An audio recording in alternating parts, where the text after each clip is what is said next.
আল্লাহর বান্দা জুম্মার দিন যদি এক নম্বরে ফাঁসকাতারে দীক্ষিত হয়ে যায়, আমি রাসূলুল্লাহ বলে দিলাম তার আমলনামাতে আমার আল্লাহ পাক একটা ওট কুরবানি সব দিবে। জোরে বলেন সুবহানাল্লাহ। আজকে যদি কোন আপনার মিম্বার প্রধান কোন যদি এমএলএ ডাক দিয়ে বলে তোমরা যদি আপনার বলে আছে ভোটের দিন এক নম্বরে ফাঁসকাতারে দাঁড়াও, তোমাদেরকে একটা মিনিকেট দেওয়া হবে, তোমাদেরকে একটা ছাতুর প্যাকেট দেওয়া হবে, তোমাদেরকে একটি ত্রিপল দেওয়া হবে, তোমাদেরকে একটি টিবাল দেওয়া হবে, তোমাদের জন্য বেকার ভাতা কনফার্ম হয়ে যাবে, মাশাআল্লাহ জীবনে কোনো আপনার ভোটার বাদ যাবে না, এক নম্বর কাতার দখল করার চেষ্টা করবে।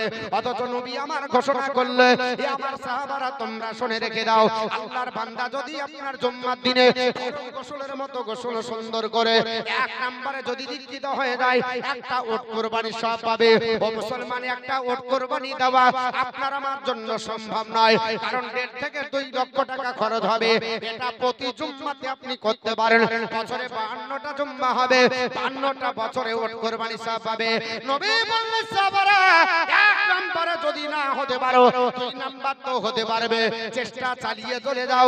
আল্লাহর নবী বললেন সাহাবারা মানতাহা ফিসাতি সানিয়াতি, আল্লাহর বান্দা যদি 2 নাম্বার হয় আন্নামা কাররাবা বাকারাদান, আল্লাহর বান্দা যদি 2 নাম্বার হয় আপনার বিশ্ব নবী আমার বললেন ওই আপনার বান্দার বাপন নামাতে আল্লাহ একটা গাভী কুরবানি সব দিবে। জোরে বলেন সুবহানাল্লাহ। যদি 2 নাম্বার না হতে পারেন আপনি চেষ্টা চালান 3 নাম্বার হবেন। আমার নবী বলেন সাহাবারা মানতাহা ফিসাতি সালিসাতি, আল্লাহর বান্দা যদি 3 নাম্বার হয় তাকে আন্নামা কাররাবা আপনার কাবসানা করানার, যদি আল্লাহর কোন বান্দা 3 নাম্বার হয় তাকে আন্নামা কাররাবা কাবসান আকরানার, সে যেন আল্লাহর রাস্তাতে একটা সিং বিশিষ্ট মেষ কুরবানি করলো। আল্লাহর বান্দা যদি 3 নাম্বার না হতে পারে 4 নাম্বার হবার চেষ্টা করবে। জুম্মার দিন ফরজ গোসলের মতো যেন গোসল হয়ে যায়। নবী বললেন সাহাবারা মানতাহা ফিসাতি রাবিয়াতি, আল্লাহর বান্দা যদি 4 নাম্বার হয় তাকে আন্নামা কাররাবা দাদাদান, সে যেন আল্লাহর রাস্তাতে একটা মুরগ কুরবানি সব অর্জন করলো। যদি তাও না হতে পারে আপনার পরে হচ্ছে সান্তনা পুরস্কার পাবে, 5 নম্বরে দখল করতে হবে জায়গা। নবী বললেন সাহাবারা মানতাহা ফিসাতিল খামিসাতি, আল্লাহর বান্দা যদি 5 নাম্বার হয় তাকে আন্নামা কাররাবা বাইজাতান, সে যেন আল্লাহর রাস্তাতে একটা ডিম কুরবানি করলো। জোরে বলেন সুবহানাল্লাহ। পৃথিবীর জমিনে আমার নবী যেটা ঘোষণা করেছে এই রুলসে যদি চলা যায় জীবন ধন্য হয়ে যাবে, আপনার আমার পরিবর্তন আসবে এবং নেকি আপনার বড় হয়েছে আপনার ভাগ্য লিপিতে হবে। কিন্তু মুসলমান কপাল পোড়া, আজ পর্যন্ত হাদিস বুঝতে পারলাম না, নামাজ পড়তে বুঝলাম নামাজের গুরুত্ব বুঝতে পারলাম না, নামাজ পড়ে যাই কিন্তু নামাজের গুরুত্ব বুঝি না। আমার নবী বলেছে, হযরত ইবনে আব্বাস বর্ণনা করেন, ওরে আমার সাহাবারা তোমরা শুনে রেখে দাও, আল্লাহকে রাজি করার জন্য আল্লাহর বান্দা নামাজে যদি দাঁড়িয়ে যায় তাকবীরে উলা যখন বলবে আল্লাহু আকবার বলার সঙ্গে সঙ্গে তার আপনার পরে হয়েছে গোটা আপনার যত নামায় আমলে গুনাহ আছে আল্লাহ সব maaf করে দেয়। জোরে বলি সুবহানাল্লাহ। 2020 সালে জানুয়ারি মাসের 1 উইকে দিল্লির সরজমিন থেকে লোকটার নাম হলো ওয়াসিম রেজভি, শিয়া সম্প্রদায়ের ওয়াকফ বোর্ডের চেয়ারম্যান। এই লোকটা কোরআনের বিরুদ্ধাচরণ করেছিল, কোরআনকে আপনার কোরআনকে বলেছিল 26টি আয়াত রিমুভ করতে হবে, কারণ কোরআন পড়লে মানুষ টেররিস্ট হয়ে যায়, কোরআন পড়লে মানুষ আতঙ্কবাদী হয়ে যায়, কোরআন পড়লে নাকি মানুষ সন্ত্রাসী হয়, কারণ কোরআন পড়তে জানলো না, এর জন্য কোরআন সম্পর্কে উল্টা পাল্টা মন্তব্য করেছিল। আল্লাহর কোরআনকে জিজ্ঞাসা করি, হে কোরআন তুমি বলে দাও তোমাকে পড়লে কি হয়? কোরআন বলছে না না না, আমাকে পড়লে মানুষ হয়। জোরে বলেন সুবহানাল্লাহ। সূরাটির নাম হলো সূরা আপনার বলা হয়েছে আপনার ইউনূস আয়াত নাম্বার 57। মহান রব্বুল আলামিন বলেন, ইয়া আইয়ুহান নাস কাদ জাআতুম মাউইজাতুম মির রাব্বিকুম ওয়া শিফাউল লিমা ফিস সুদূর। মহান রব্বুল আলামিন বলে, হে মানব জাতি নিশ্চয় তোমাদের কাছে আমি আল্লাহর তরফ থেকে এসে গেছে একটা নসিহত। এই নসিহতটা অন্য কিছু নয়, এই নসিহতটা হলো আল্লাহর পবিত্র কোরআন। এই কোরআন অনুযায়ী চললে কি হবে? কোরআন অনুযায়ী চললে ওয়াসিফাউল লিমা ফিস সুদূর, হৃদয় রোগের আরোগ্য হবে। জোরে বলেন সুবহানাল্লাহ। মানুষের জামা কাপড় পরিষ্কার হয়, বিজ্ঞানের তৈরি সানলাইট ব্যবহার করেন, সার পেট্রোল ব্যবহার করেন, সুফিদ সার ব্যবহার করেন, পবিত্র হবে, দুর্গন্ধ দূর হবে, পরিষ্কার হবে। শরীরে অপরিষ্কার যদি লাগে, মার্গো কিয়া লাইফ বয় সাবান ব্যবহার করেন, আপনার শরীরের অপরিষ্কার দূর হয়ে যাবে। মাথা যদি অপরিষ্কার হয়ে যায়, শ্যাম্পু ব্যবহার করেন, দুর্গন্ধ দূর হবে, ময়লা মাটি কেটে যাবে। তবে হৃদয়ে যদি ময়লা মাটি লেগে যায়, এক প্যাকেট যদি সার্ফ এক্সেল দেন, পৃথিবীর বিজ্ঞানের তৈরি সার্ফ এক্সেলে হৃদয়ের ময়লা কাটবে না। সাবান একটা গোটা লাইফ বয় কি আমার বললে হবে না, এক প্যাকেট শ্যাম্পু ভরে দিল ময়লা কাটবে না। আল্লাহর কোরআন বলছে ওয়াসিফা উল্লিমা ফি সুদূর, হৃদয় রোগের আরোগ্য হলো কোরআন। জোরে বলেন সুবহানাল্লাহ। আল্লাহর কোরআন পড়লে হৃদয় রোগ ভালো হয়ে যাবে। মুসলমান আজ আপনার কোরআন থেকে দূরে রাখার জন্য আজ মুসলমান পৃথিবীর জমিনে পিছিয়ে পড়েছে। তবে কোরআনকে আপনারা আঁকড়ে ধরুন। কোরআন পৃথিবীর জমিনে অথেন্টিক বিধান, পৃথিবীর জমিনে কোরআন আল্লাহ পাক আপনার পাঠিয়েছে। এই কোরআন পৃথিবীর জমিনে কেউ ডিলিট করতে পারবে না। এমনকি পৃথিবীর জমিনে আপনার আজ থেকে 24-25 বছর আগে কলকাতা হাইকোর্টের প্রধান বিচারপতি, নাম হলো ম্যাডাম পদ্মা খাস থেকে, এই কোরআনের বিপক্ষে স্লোগান দিয়ে বলেছিল আল্লাহর কোরআনকে আপনার ডিলিট করে দিতে হবে, কোরআন পৃথিবীর জমিন থেকে ব্যান করে দেওয়া হবে, কোরআনের প্রচার প্রসার হবে না। বলে কেন হবে না? কোরআন পড়ে জনসংখ্যা মুসলমানের বেড়ে যায়। ম্যাডাম পদ্মা খাস থেকে তোমার জানা নাই, আল্লাহর কোরআন যদি তুমি বন্ধ করো পারবে না। আজ থেকে 117 বছর আগে পৃথিবীতে একটা গ্রন্থ রচনা করেছে খ্রিস্টান ধর্মাবলম্বী লেখক, নাম হলো জর্জ বার্নার্ড শ। ওনার গ্রন্থটার নাম হলো জেনুইন ইসলাম, ভলিউম নাম্বার 1, পৃষ্ঠা নাম্বার 69। তার মধ্যে তিনি আপনার পরে হচ্ছে নির্দ্বিধায় বললেন, if any religion has the chance of ruling over England, Europe within the next 100 years, it can only be Islam. উনি বললেন জগৎবাসীরা পৃথিবীর জমিনে আগামী 100 বছরের আগে পৃথিবীর জমিনে শুধু ইংল্যান্ডে নয়, গোটা ইউরোপ মহাদেশে যদি কোনো ধর্ম আধিপত্য বিস্তার করতে পারে, যদি আপনার বলে হচ্ছে পরাস্ত করতে পারে, তাহলে এই ধর্মেরটার নাম হবে ইসলাম। জোরে বলুন সুবহানাল্লাহ। জর্জ বার্নার্ড শর কিতাবটাকে বন্ধ করা দরকার ছিল, বললে না। পৃথিবীর জমিনে জর্জ বার্নার্ড শর কিতাব বন্ধ হলো না, আর আজকে তুমি বলছো বন্ধ করবে। যদি বন্ধ করতে হয় চ্যালেঞ্জ করো, মুসলমানকে সেই দিন যেতে হয়েছিল না। তবে আপনার কলকাতাতে চ্যালেঞ্জ করার জন্য একজন অমুসলিম গেছিল, লেখকটার নাম হলো আপনার বলে হয়েছে ডক্টর অসিত কুমার বন্দ্যোপাধ্যায়, ক্যালকাটা ইউনিভার্সিটির স্বীকৃতিপ্রাপ্ত বাংলা সাহিত্যের ইতিহাসের লেখক। লেখকটির নাম ডক্টর আপনার অসিত কুমার বন্দ্যোপাধ্যায়। যারা কলকাতা যাবেন দেখবেন বাংলা সাহিত্যের ইতিহাস 5ম খণ্ডে লেখা আছে। ডক্টর অসিত কুমার বন্দ্যোপাধ্যায় বলেছিলেন, এ ম্যাডাম তোমার মাথাতে রুই পোকা ঘুন পোকা লেগেছে, পৃথিবীর আর কোন গ্রন্থ বন্ধ করা সম্ভব হতে পারে, কিন্তু আল্লাহর কোরআন বন্ধ করা সম্ভব হবে না। ম্যাডাম বলেছিল কেন হবে না? আমি কোরআন বন্ধ করে দেব, মসজিদে মাদ্রাসায় তেলাওয়াত হবে না। এই কোরআন পড়ার জন্য মুসলমানের জনসংখ্যা বেড়ে যায়, কারণ পৃথিবীর জমিনে বিজ্ঞানীরা বলেছে আজ 2024 চলছে, আগামী 2040 সালে গোটা বিশ্বের মাটিতে জনসংখ্যা মুসলমান হবে 1 নম্বরে। জোরে বলুন সুবহানাল্লাহ। 1 নম্বরে জনসংখ্যা মুসলমান হবে। এদের মাথায় টনক লেগেছে, এর জন্য জন্ম নিয়ন্ত্রণ করো। জন্ম নিয়ন্ত্রণ যদি না করা যায়, আমরা একটা নিয়ে বন্ধ, মুসলমান তো ছাড়ে না, মাঝে মাঝে 4-5টা হয় কি হয় না বাবা। এর জন্য জন্ম নিয়ন্ত্রণ করতে হবে।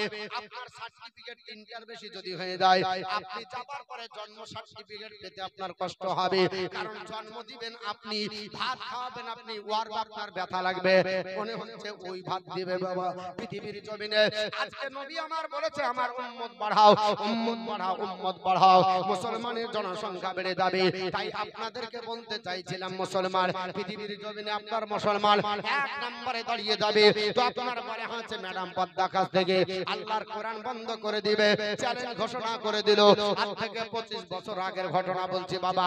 আমাদেরই কলকাতার হাইকোর্টের প্রধান বিচারপতি ম্যাডামের নাম ম্যাডাম পদ্মা খাস থেকে ডক্টর অসিত কুমার বন্দ্যোপাধ্যায় বলেছিলেন, এই ম্যাডাম আপনার ভুল হচ্ছে, কোরআন বন্ধ করা সম্ভব হবে না।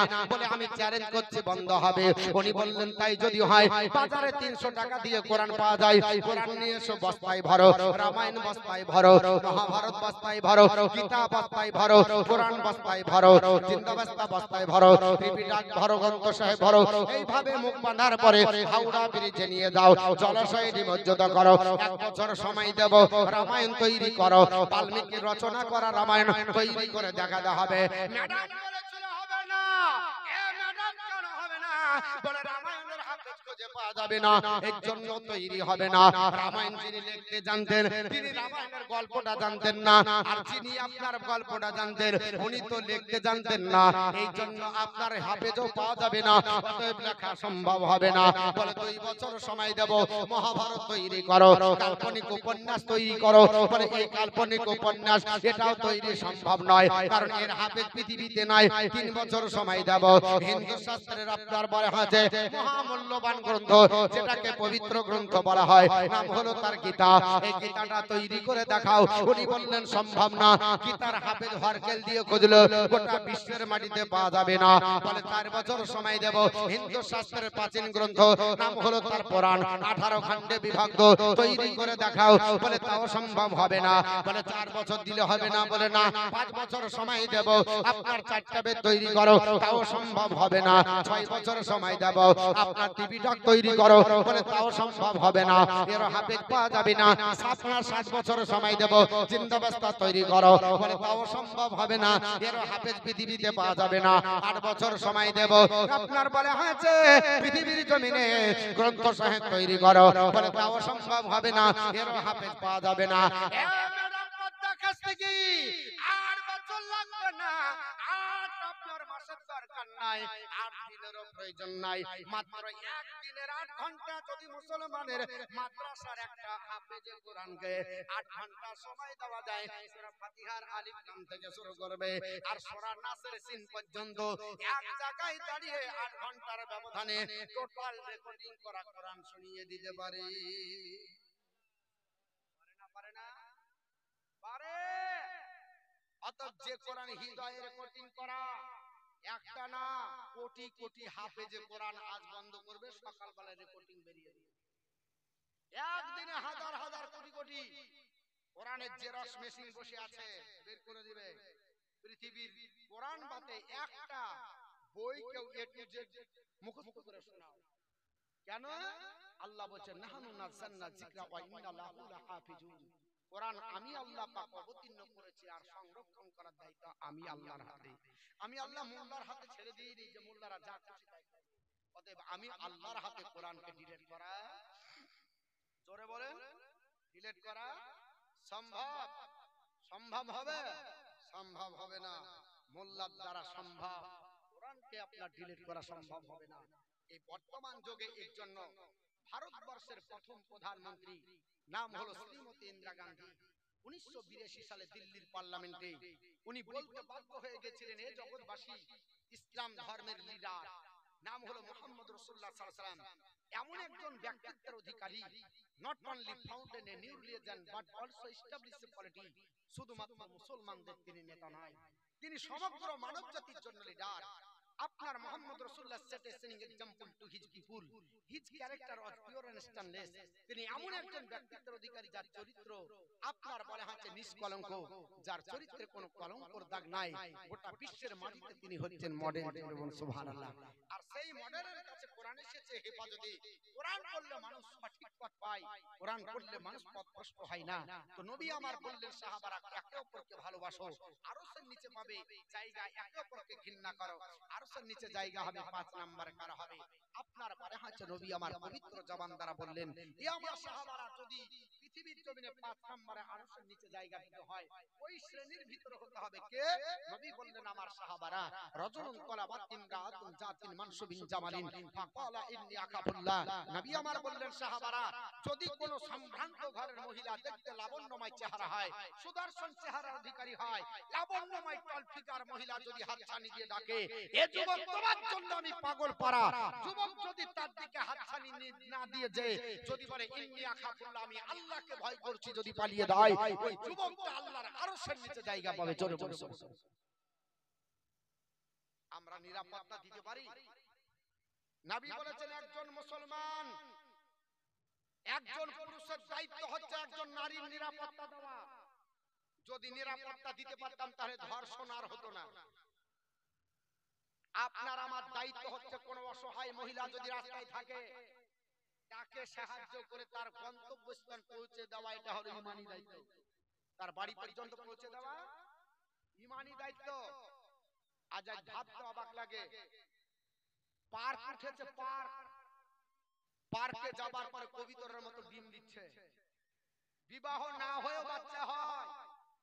একজন বলছে হুজুর তাই হয়? এটা তো অবাস্তব। বলে হ্যাঁ হয় না, বিবাহ না হলে বাচ্চা হবে না? হবে, কিন্তু বাচ্চা হালাল হবে না হারাম হবে। আজ বর্তমান যুগে এটাই হয়েছে।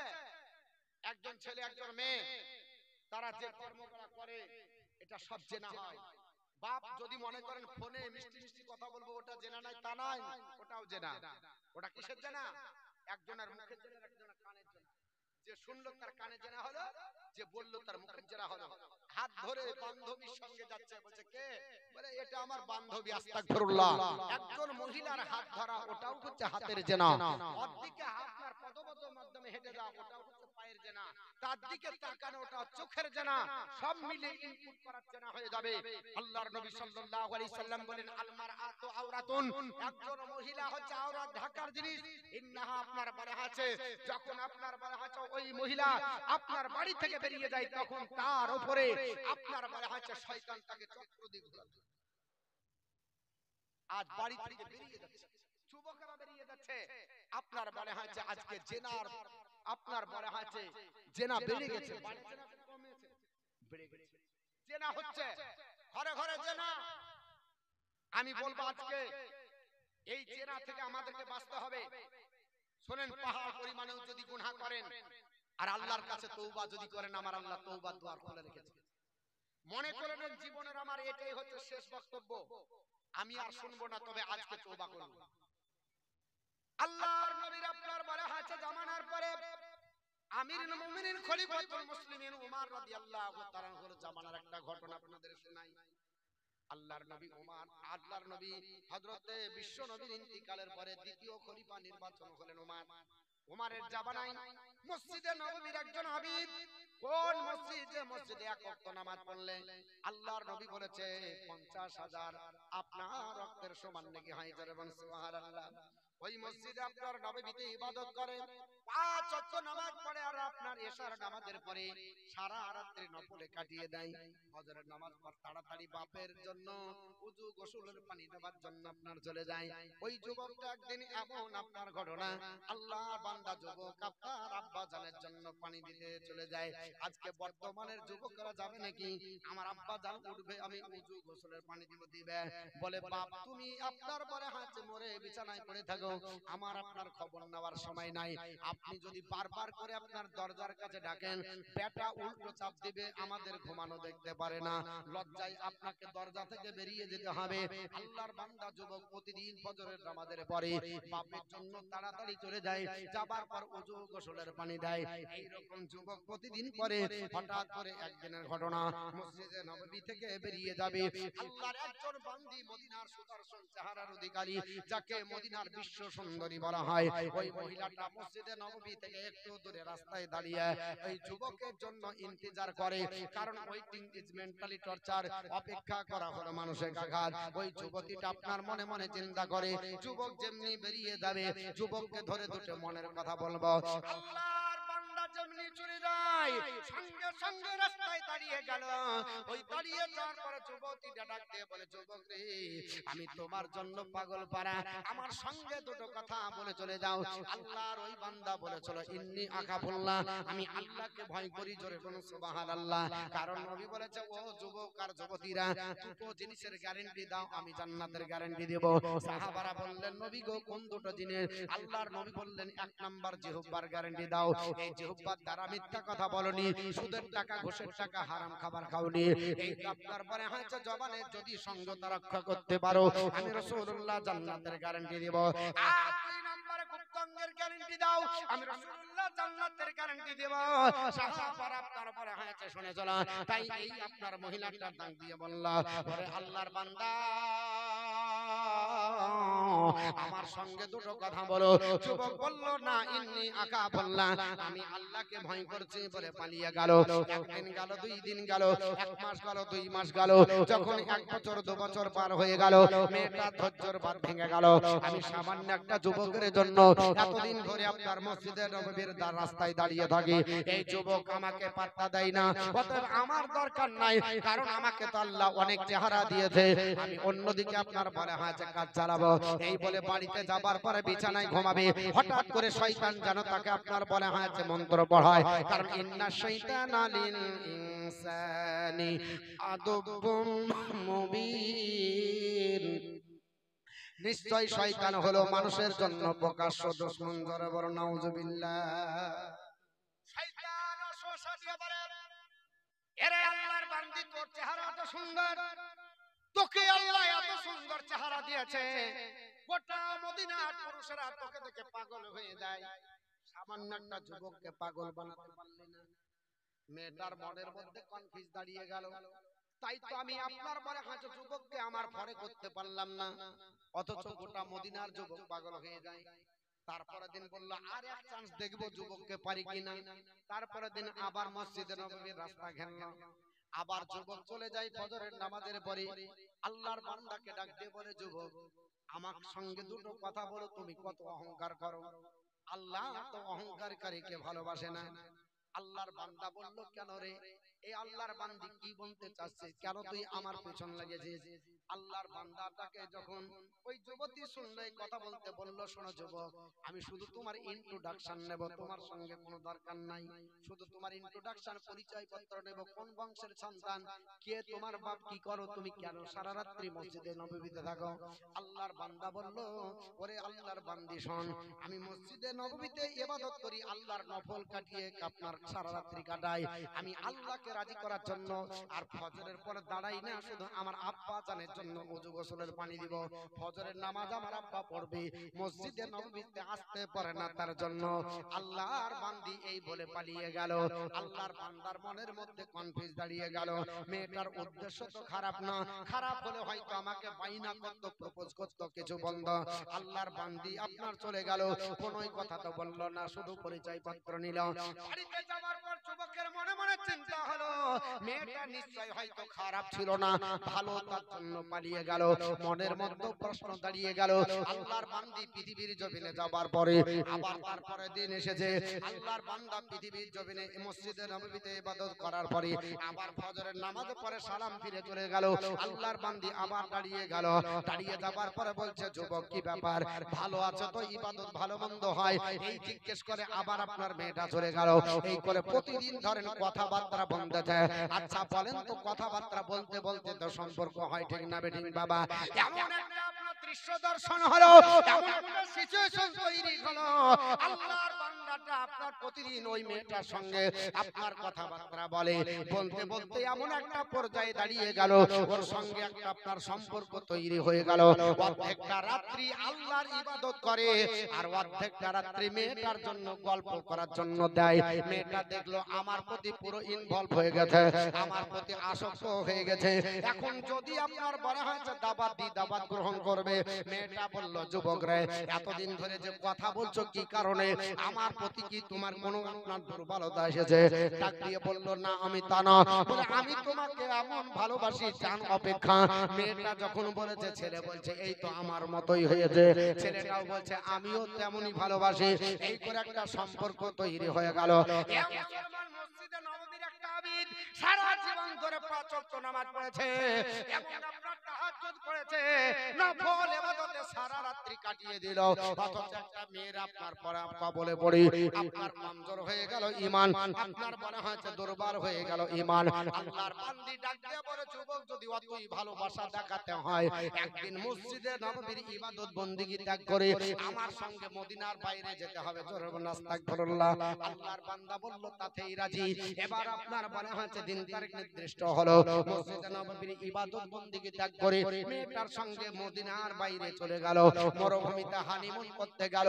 সারা রাত্রি আপনার মনে হয়েছে গল্প গুজব করে, এইভাবে আপনার মনে হয়েছে রাত্রি কেটে যায়। রাত্রি যখন গভীর হয়ে গেছে, মেয়েটা দেখলো পশু পাখি বাসায় চলে গেছে, আপনার মানুষজন আপনার বিছানায়, আর কেউ জানতে পারবে না, বাপের কাছে খবর যাবে না, মায়ের কাছে খবর যাবে না, পাড়া প্রতিবেশী বুঝতে পারবে না, প্রশাসনের কাছে খবর যাবে না। আমরা যদি যৌন চাহিদা মিটিয়ে নিয়ে আর কোনো খবর কারো কাছে যাবে না। আল্লাহর বান্দি ডাক দিয়ে বলল, যুবক আমি তোমার প্রেমে পাগল, আমার জীবনের অনেক দিনের ইচ্ছা, আমি চরিতার্থ করার জন্য তোমাকে ডেকেছি। এই বলে আপনার মেয়েটা আপনার সামনে আপনার বড় হাতে চিত হয়ে শুয়ে নিজের গুপ্তাঙ্গ খুলে দিয়ে ডাক দিয়ে বলছেন, আল্লাহর যুবক বান্দারে, আমার যৌন চাহিদা মিটিয়ে দাও। জোরে বলেন আস্তাগফিরুল্লাহ। গুপ্তাঙ্গ খুলে দিয়ে বলছে যৌন চাহিদা মিটিয়ে দাও। যেমনি যুবক তাকিয়ে আছে, সঙ্গে সঙ্গে তার দিকে তাকিয়ে চোখ ধরে নিয়েছে। কারণ বুখারী শরীফের হাদিস, নবী আমার বলেন, আলী যদি কারো আপনার কোন হারাম বস্তুর দিকে তাকিয়ে ভালো, প্রথমবার যদি তাকাও তো গুনাহ হবে না, কারণ ওটা না জানতে তাকিয়েছেন। ধরেন কেউ আপনার পরে হাতে উলঙ্গ হয়ে আছে, আপনি যদি প্রথমবার তাকান তো গুনাহ নাই, দ্বিতীয়বার তাকানো যাবে না, কারণ প্রথমবার না জানতে হয়েছে, দ্বিতীয়বার আপনার নাফসের তাড়নায় হবে, কি দেখলাম ভালো করে দেখতে পেলাম না, দিয়ে যেমনি আবার তাকাবেন ওটা নাফসের কারণে আপনার গুনাহ হয়ে যাবে। হযরত আপনার পরে হাতে বিশ্বনবী বললেন, তুমি প্রথমবার তাকালে গুনাহ নাই। এর জন্য যুবক সঙ্গে সঙ্গে চোখ ধরে বিপরীত মুখ হয়ে চোখের পানি ছেড়ে কাঁদে। আল্লাহর বান্দি বলে, যুবক রে, এখন হানিমন হবে, এখন আমাদের আপনার পরে হাতে বাসরাত্রি হবে, কেন চোখের পানি ছেড়ে কাঁদো? এখন তো আমাদের মধু আপনার মিলন হবে। আল্লাহর বান্দা বললেন, না, এ আল্লাহর বান্দি পৃথিবীর জমিনে 10 মিনিট 5 মিনিট আধা ঘন্টার সুখ স্বাচ্ছন্দ্যের জন্য আমার জিন্দেগির ইবাদত বরবাদ করব না। আমি আল্লাহর ইবাদত করি, আমি যদি জিনা করে জাহান্নামে যেতে হবে। এ আল্লাহর বান্দি বলে বিপরীত মুখ হয়ে যেমনি কাঁদতে লেগেছে, আল্লাহর যুবক বান্দা বেহুশ হয়ে জমিনে পড়ে গেল। যেমনি আপনার সেন্সলেস হয়ে গেছে, হঠাৎ করে যেন আল্লাহ পাক তাকে কইবি আওয়াজ শুনিয়ে দেয়। পবিত্র কোরআন সূরা 3 নাম সূরা আরাফ, আয়াত নাম্বার হচ্ছে আপনার বড় হাতে 201। আল্লাহর কোরআনের দিকে তার দৃষ্টি পড়ে গেল, আল্লাহর কোরআনের দিকে নজর পড়ে গেল।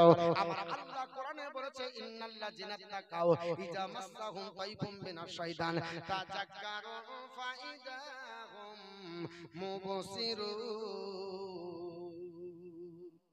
আল্লাহর কোন বান্দা যদি তাকওয়া পরহেজগার অর্জন করে, আর ওই সময় যদি তার পদস্খলন ঘটে যায় শয়তানের দ্বারা, আপনি আমি নামাজ পড়ি, আমাদেরও পা পিছলাই কিনা? ধরেন মার্ডার করতে গেছেন, মার্ডার করে দিবেন, হঠাৎ করে মনে চলে আসলো, না রে, আল্লাহর বান্দা কেউ না দেখতে পেলে আল্লাহ তুমি দেখো, যদি ওই আসলি বা বন্দুকটা সুইট না করে যদি হাতটা ফিরিয়ে নেন, নবী বলছে তুমি জান্নাতি। জোরে বলেন সুবহানাল্লাহ।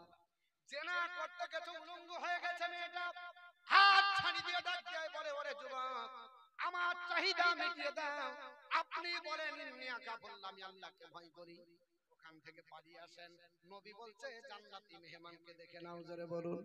কারণ আপনার পরে হাঁটে এগুলা আপনার আমার প্রবৃত্তির আপনার পরে হাঁটে অনুসরণ করলে হবে না। আল্লাহকে ভয় করে কোরআন হাদিসকে অনুসরণ করুন। আল্লাহর যুবক বান্দা আপনার কোরআন শরীফের আয়াত তার নজরে হয়ে গেল। আমার আল্লাহ বলেছে, যদি তুমি তাকওয়া পরহেজগারিতা অর্জন করার পরেও যদি শয়তান তোমার পদস্খলন ঘটিয়ে দেয়, শয়তানের দ্বারাই প্ররোচিত হয়ে যদি শয়তানি কাজে ধাবিত হয়ে যাও, আর যদি সেই জায়গায় আল্লাহর স্মরণ হয়ে যায়, আল্লাহকে স্মরণ করে যদি ওই কাজ থেকে পালিয়ে দাও, আমার আল্লাহ পাক তোমাকে হেদায়েতের পথে চালাবে। জোরে বলুন সুবহানাল্লাহ। আল্লাহর যুবক বান্দা কাঁদতে কাঁদতে আপনার উঠার পরে মেয়েটার বুকে লাথি মেরে পালিয়ে গেল, বলে আল্লাহ বাঁচাও, আল্লাহ বাঁচাও, আমি মেয়েটার সঙ্গে জিনা করলে জাহান্নামে যাব। আল্লাহর বান্দি পিছন পিছন ধরতে লাগলো, ওরে যুবক দাঁড়াও দাঁড়াও দাঁড়াও। আল্লাহর বান্দা বলল, না না, আমি আল্লাহকে ভয় করি, তোমার সঙ্গে জিনা করলে চিরদিনের জাহান্নামে জ্বলতে হবে। ওরে আল্লাহর বান্দি, আমি জাহান্নামের আগুন সহ্য করতে পারবো না। এই বলে হাউ হাউ করে কাঁদতে লাগলো। আল্লাহ তার বুকের এত বল দিল, আপনার দ্রুত গতিতে মদিনায় পৌঁছে গেল। মেয়েটা ধরতে পারলো না, রাত্রি গভীর হয়ে গেছে, বার আপনার দরজার কাছে উপনীত, দরজা বন্ধ রয়েছে, আব্বা জান দরজার ভিতরে আরাম করে ঘুমায়। দরজায় আপনার আওয়াজ দেয়, এ আব্বা জান, আব্বা জান, আব্বা জান, তাড়াতাড়ি দরজা খোলেন। বাপ আপনার বিছানা থেকে আপনার ঘুম ভেঙে বলে, বেটা এত রাত্রিতে কোনোদিন মসজিদে নববী থেকে আসো না। বলে, বেটা এত রাত্রিতে কেন? এ বেটা কি হয়েছে, তোমাকে কি ভয় লেগেছে? কেউ কি ভয় দেখিয়েছে না তাড়া দিয়েছে? আল্লাহর বান্দা যুবক বলে, না আব্বা জান, তাড়াতাড়ি দরজা খোলেন, আমি আপনার শয়তানের দ্বারাই আপনার প্ররোচিত হয়েছিলাম, শয়তানের দ্বারাই পদস্খলন ঘটে গেছিল, আমি শয়তানি কাজ করতে চলে গেছিলাম। আব্বা তাড়াতাড়ি দরজা খুলে দেন। দরজা খুলে দিল, বাপ আপনার জড়িয়ে বেটাকে ধরলো। বেটা বাপকে জড়িয়ে ধরে দুই বাপ বেটা হাউ হাউ করে কাঁদতে লেগেছে। 24 বছরের যুবক কাঁদে বলে, আব্বা জান, আমি আপনার মসজিদে নববী রবে এক ওয়াক্ত নামাজ কোনোদিন কাজা নাই, এবং আপনার ওযু গোসলের পানি দিতে আমার কোনোদিন আপনার বলে হয়েছে, কোনোদিন আমার আপনার অবহেলা হয়নি। আপনি মন ভরে দোয়া করেন আমাকে, কিন্তু আমি হয়তো পদস্খলন ঘটে গেছে, আল্লাহ আমাকে জাহান্নামে দিয়ে দিতে পারে, এর জন্য আমার বড় ভয় হয়। বলে কেন? বলে আমি মসজিদে নববীর ইবাদত বন্দেগী ত্যাগ করে এক মেয়ের পালটে পড়ে জাহান্নামের কাজে চলে গেছিলাম, তবে আমি জাহান্নামের কাজ করিনি, আল্লাহর ভয়ে পালিয়ে এসেছি। তবুও ভয় হয় যদি যাবার জন্য আল্লাহ জাহান্নাম দেয়। আব্বা গো, আমার কি এই আপনার জেনা করতে যাবার জন্য যে গুনাহ হবে এটা কি আল্লাহ ক্ষমা করবে?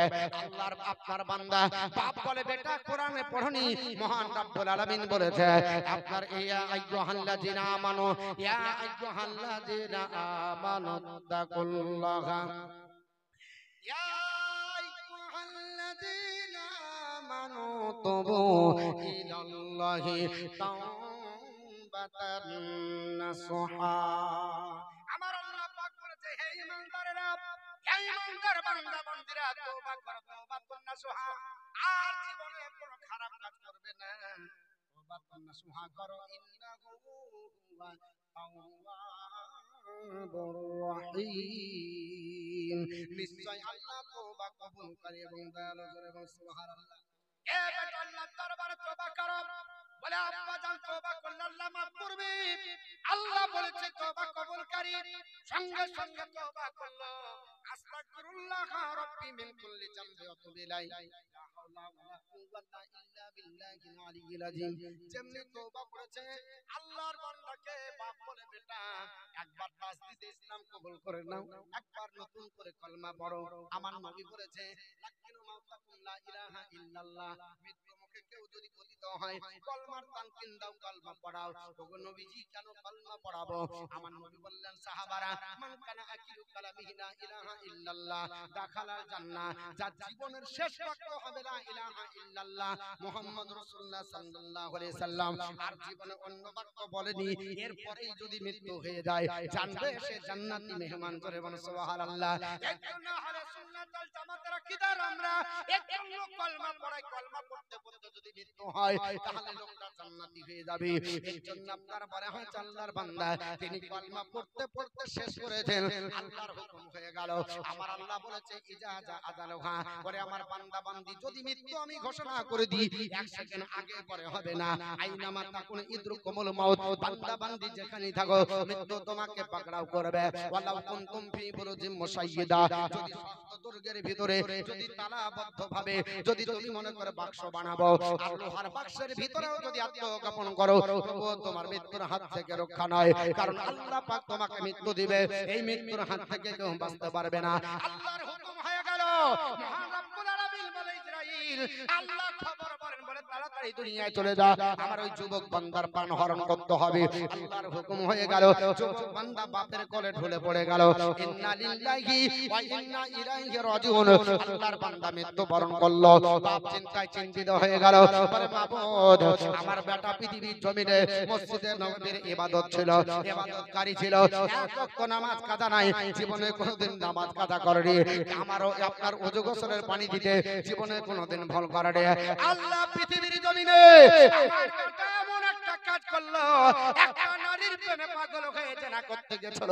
ও আল্লাহ, জেনা করেনি বেটা বলেছে, তবু আমার মনে ভয় হয় যদি যাবার জন্য আল্লাহ জাহান্নামী দাও, এই জন্য আপনার ভীষণ আমি আল্লাহ পাক ভীতু সন্তুষ্ট হই, আমি আল্লাহ ভয় করি। আমার আল্লাহ বলেছে, আমার বান্দা বান্দিরা, ওয়ালিমান খাফা মাকাম রাব্বিহি জান্নাতান, যারা আল্লাহর কাছে ভীতি সন্তুষ্ট হয়ে দণ্ডায়মান হয়, আমি আল্লাহ তাদের জন্য দুটো জান্নাত বরাদ্দ করেছি। জোরে বলুন সুবহানাল্লাহ।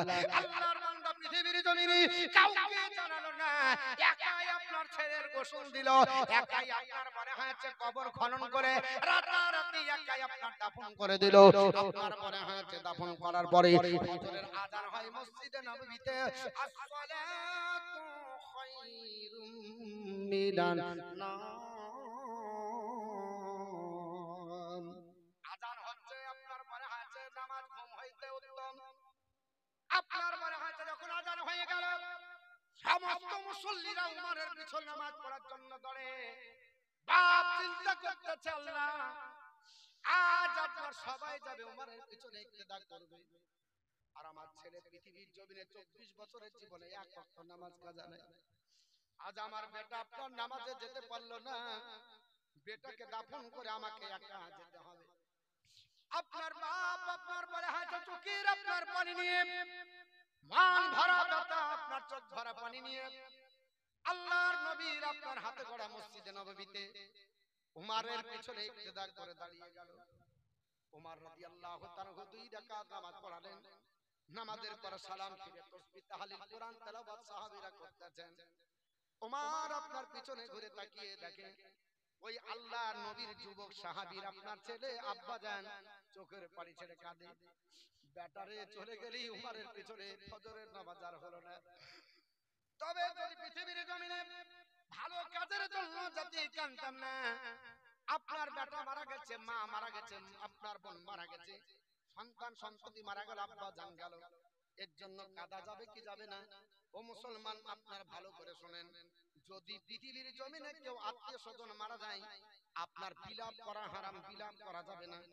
কাদার ধরন আলাদা বলা হয়েছে। আমাদের মা বোনরা যেভাবে কাঁদে ওরে আব্বা জান চলে গেল বুক থাবড়ায় পুঁথি পড়ে শায়রি করে, এই কান্নাটাকে হারাম করা হয়েছে। আমার বাপ নাই মা নাই এইভাবে যে চিৎকার করে কান্না করে, ওগো আমার বুক গেল, ওগো আমার মাথা শূন্য হলো, আমি তো আমার সারতা ছিল, আমি জীবনে কোনোদিন অভাব বুঝতে পারিনি, এইভাবে কান্নাটা হারাম। যদি বুক ফুটে আপনার মুখ ফুটে, যদি বুক না ফুটে তাহলে এই কান্নাটাকে হারাম বলা হয়েছে। কিন্তু যদি চোখের পানি আপনার গড়ে পড়ে যায়, মুখে যদি জবানে কোনো কথা না হয়, যদি শায়রি না পড়েন তাহলে ওই কান্নাটা হারাম হবে না। নবী বলেছে মান সাক্কা জুইবা ওয়া জারাবাল খুদদা ওয়া তাওয়া বিদাতিল জাহেলিয়াতি। আমার নবী বলেছেন উম্মত উম্মাতানিরা যারা বুক থাবড়াবে আমার উম্মতের মধ্যে হবে না, যারা গাল থাবড়াবে আমার উম্মতের মধ্যে হবে না, যারা জাহেলিয়াতের কোথায় কান্না করবে তারা আমার উম্মতের মধ্যে নাই। তবে আমার আব্বার লাশ দেখে কি আমার ধৈর্য ধরবে না? আমার কলিজার টুকরো সন্তান দেখে লাশ ধৈর্য ধরবে? আমার চোখ দিয়ে পানি চলে যাবে।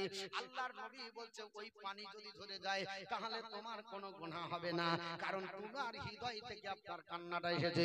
তবে শায়রি পড়া যাবে না, আপনার পুঁথি পড়া যাবে না। আল্লাহর নবীর আপনার সাহাবী চোখ দিয়ে টস টস করে পানি পড়ে যায়।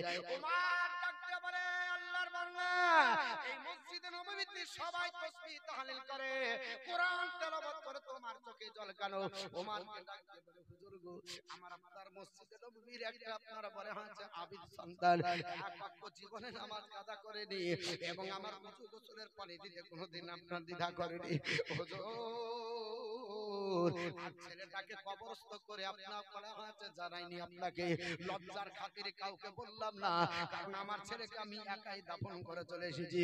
হুজুর এই জন্য আমার চিন্তা হয় আমার ছেলে ভালো কাজে যে মারা যায়নি, একটা মেয়ের প্রেমে পাগল হয়েছিল তাই আপনার গেছিল, তবে জেনা করেনি, আল্লাহর ভয়ে পালিয়ে এসেছে।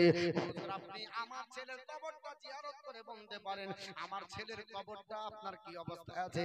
আল্লাহর নবীর সাহাবী উমর ডাক দিয়ে বললেন বলে ভাই চলো দেখি তোমার ছেলের কবর কোথায়। কবরের কাছে দাঁড়িয়ে গেলেন ওমর রাদিয়াল্লাহু তাআলা কবর জিয়ারত করার জন্য দাঁড়িয়ে আপনার মানে হাজ কবর জিয়ারত করতে করতে তিনি আপনার কাশফের জগতে কবর জগতে পাড়ি দিয়ে দিয়েছেন। মুসলমান তার আপনার দূরদর্শিতা তার তিনে নেত্র কবর জগতে চলে গেছে, কারণ আমরা একে চন্দ্র দুয়ে পক্ষ তিনে নেত্র পড়েছি। মানুষের চোখ হলো তিনটি, আমি হাফেজের চোখ দুটো দেখতে পাই, মাওলানার চোখ দুটো, হাজী সাহেবের চোখ দুটো, মাস্টার ডাক্তার সবার চোখ দুটো, আর একটা চোখ কোথায় গেল? আল্লাহর নবী বলেছে ও আমার সাহাবারা এই চোখটা হচ্ছে আপনার আধ্যাত্মিকের চোখ, এই দুই চোখ বন্ধ করে ওই চোখ যার খুলে দেয় তারা গোটা বিশ্বটাকে দর্শন করে ওই চোখের দ্বারা। হযরত রাবিয়া মাসুরি বলেছিল জগৎবাসী আমি দুই চোখ বন্ধ করে হাতের তালুতে যখন আমার আধ্যাত্মিক চোখ দিয়ে তাকাই গোটা বিশ্বটাকে হাতের তালুতে শস্যের দানার মতো দেখতে পাই, এটাকে আধ্যাত্মিক চোখ বলা হয়, এটাকে বেলায়েতের পাওয়ার বলা হয়। ওমর রাদিয়াল্লাহু তাআলা কবর জগতে পাড়ি দিয়ে বলে এ আমার আপনার বলে হয়েছে মক্কেল কি অবস্থায় আছো বলো? কবর জগতে পাড়ি দিয়ে দেখতেছে যুবকটা জন্য আল্লাহ দুটো জান্নাত বরাদ্দ করেছে, জোরে বলি। যুবক বলছে হুজুর আমার আব্বাকে চিন্তা করতে মারান করে না, আমাকে আল্লাহ দুটো জান্নাত দিয়েছে। এরে যুবক তুই তো জেনা করতে গেছিস, বলে হুজুর নিয়ে গেছিল মেয়েটার আমি প্রেমে পা দিয়ে আপনার বলে হচ্ছে ফাঁদে পড়ে গেছিলাম, কিন্তু মেয়েটা যখন আমাকে জেনা করতে ডাকে তখন আল্লাহর কোরআন স্মরণ হয়ে গেল। আল্লাহ, আমি যদি জেনা করি তো চিরদিনের জন্য জাহান্নামে থাকতে হবে, তাই আমি মেয়েটাকে স্পর্শ না করে পালিয়ে এসেছিলাম আল্লাহর ভয়ে।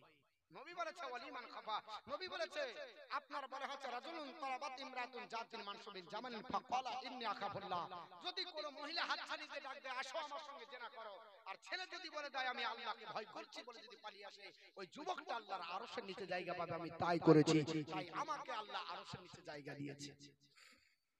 কিসের নিচে জায়গা দিয়েছে? আরশের নিচে জায়গা দিয়েছে। হুজুর আমার আব্বাকে চিন্তা করতে মানা করেন, আমাকে আল্লাহ আরশের নিচে আপনার বলা হচ্ছে জায়গা দেবে। আমার সুন্দর পরিবেশ। 5 নাম্বার চলছে, রাত্রি অনেক হয়ে গেছে, বাড়ি পালাবেন না, আপনাদেরকে খুব কষ্ট দিচ্ছি, তাই না? আচ্ছা, এটা তো মাদ্রাসার জালসা, তাই না? এখনো 2টো পয়েন্ট বাকি আছে। 5 নাম্বার চলছে। এই যুবক ভাইরা পালাচ্ছেন কেন? আমাকে শুনেন, আপনারা যখন যাবেন আমাকে নিয়ে যাই, কারণ আমি আপনাদের মেহমান না। হ্যাঁ, কথায় আছে চ্যারিটি বিগিনস এট হোম, নিজের থেকে শুরু করো। আমি দেখছিলাম আমার পূর্ববর্তী বক্তা আদায় করছিলেন, আপনারা দিয়েছেন, আমি একটা 5,000